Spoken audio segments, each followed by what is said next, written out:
జిల్లా కేంద్రంలో ఈ కలెక్టరేట్ను పూర్తి గావించి గతంలో నిర్మాణ పనులు ప్రారంభమైనప్పటికీ చాలా పనులు మిగిలిపోయినటువంటి పరిస్థితుల్లో జిల్లా కలెక్టర్గా బాధ్యతలు చేపట్టిన తర్వాత చిత్రా మిశ్రా గారు దీని ప్రత్యేక శ్రద్ధ దీన్ని ఆపరేషన్లో రావాలని మిగిలిపోయిన పనులన్నింటినీ ప్రభుత్వం దృష్టికి తీసుకొచ్చి వెంటనే ఆ పనులన్నీ పూర్తి చేయించి త్వరలో దీన్ని ఉపయోగించే దిశగా కార్యాచరణ తీసుకునే భాగంగా ఈ నెలలో వీలును బట్టి నెల చివరి వారంలోగా గౌరవ ముఖ్యమంత్రి గారు ఇక్కడికి వచ్చి ఈ కలెక్టరేట్ను ప్రజలకు అంకితం చేస్తారు. అదేవిధంగా తెలంగాణ తల్లి విగ్రహాన్ని కూడా ఆవిష్కరించి జాతీయ జెండాను కూడా ఆవిష్కరిస్తారు. అప్పుడు ఈ జిల్లాలో కేంద్రంలో ఉన్నటువంటి తదుపరి కార్యాలయాలను కూడా ప్రభుత్వ కార్యాలయాలను కూడా పాత భవనాన్ని ఎటువంటి డిస్టర్బ్ చేయకుండా అక్కడ కొన్ని మిగిలిపోయినటువంటి ఏదైనా సౌకర్యాలు మెరుగుపరచాలంటే మెరుగుపరిచి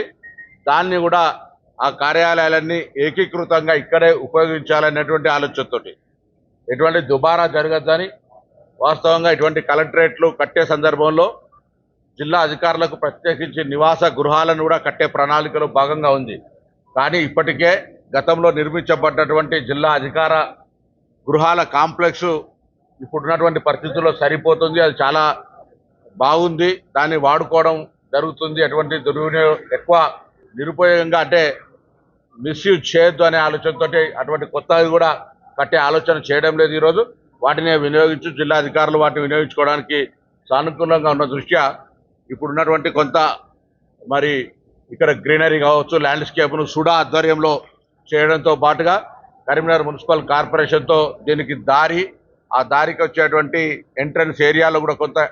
ఎక్స్పాన్షన్ చేసి పబ్లిక్ రావడం పోవడం ఇబ్బంది లేకుండా ఉండే విధంగా మరి ఈ కలెక్టరేట్ను అన్ని రంగాల నూతన కలెక్టరేట్ నిర్మాణమే కాక కలెక్టరేట్లో పని విధానాన్ని కూడా ప్రజలకు అందుబాటులో ఉండే విధంగా ప్రజలకు సానుకూలంగా ఇప్పుడు ఉన్నటువంటి స్కీమ్స్ రేషన్ కార్డ్స్ ఇవ్వడం కావచ్చు, సన్న బియ్యం ఇవ్వడం కావచ్చు, 200 యూనిట్ల కరెంట్ ఇవ్వడం కావచ్చు, ఉచిత బస్సు కావచ్చు, ఆ విధంగా రాబోయే కాలంలో పెన్షన్లు ఇచ్చే కార్యక్రమం కావచ్చు,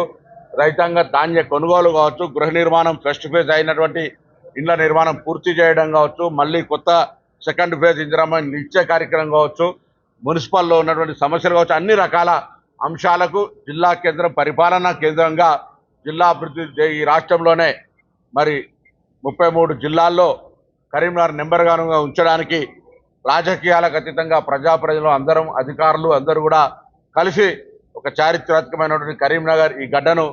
అగ్రభాగాన నిలబెట్టుకోవడానికి ఇరిగేషన్ పరంగా కావచ్చు, టూరిజం పరంగా కావచ్చు, లేదా ఇండస్ట్రీ పరంగా కావచ్చు, ఎడ్యుకేషన్ పరంగా కూడా శాతవాహన యూనివర్సిటీ ఉంది. అందులో లా కాలేజు, అదేవిధంగా ఎల్ఎల్ఎం కాలేజ్తో పాటుగా ఫార్మసీ కాలేజీలతో పాటుగా అన్ని కోర్సులను కూడా మరి తీసుకొని వచ్చి ఆ యూనివర్సిటీ 10 సంవత్సరాలుగా ఒక్క కోర్సు కూడా రానటువంటి మళ్ళీ యూనివర్సిటీని కూడా ఎడ్యుకేషన్ పరంగా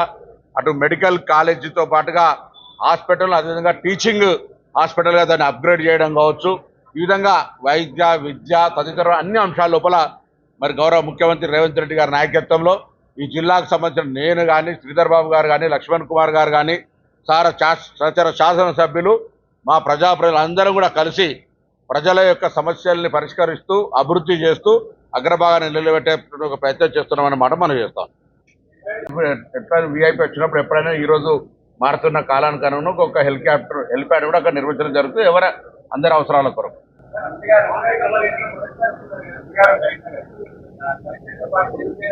అంటే కలెక్టరేట్తో పాటు కలెక్టర్ గారు అవన్నీ కూడా ఐడెంటిఫై చేస్తూ ఉన్నారు. కలెక్టరేట్ తోటి పాటుగా శాతవాహన యూనివర్సిటీ ప్రోగ్రామ్స్ ఉంటాయి, మున్సిపాలిటీకి యూనివర్సిటీ అన్నీ వస్తాయి, లా కాలేజ్ అన్ని శాతవాహన యూనివర్సిటీతో పాటుగా మున్సిపాలిటీకి సంబంధించి కావచ్చు, లేదా ఇతరత్ర శాఖలకు సంబంధించినటువంటి R&B ఇంకా శాఖలకు సంబంధించి ప్రారంభించాల్సినవో శాంక్షన్స్ అయ్యి లేదా ఇనాగ్రేషన్ స్టేజ్కి ఉన్నటువంటి వాటన్నిటిని కూడా కలెక్టర్ గారు క్రోడీకరించుకొని వాటన్నిటిని లిస్ట్ అవుట్ చేస్తాం. జిల్లా కలెక్టర్గా ఇక్కడ కేంద్రంగా గౌరవ ముఖ్యమంత్రి గారు వచ్చినప్పుడు ఈ జిల్లాకు సంబంధించి కొన్ని అపరిష్కృతంగా హామీలు గతంలో ఇచ్చినటువంటి వాటన్నిటిని కూడా పరిష్కరిస్తూ జిల్లా ప్రజలకు ఉపయోగపడేటువంటి విధంగా సానుకూల నిర్ణయాలను కూడా తీసుకుంటామనేటువంటి ఆకాంక్ష తీసుకుంటాం.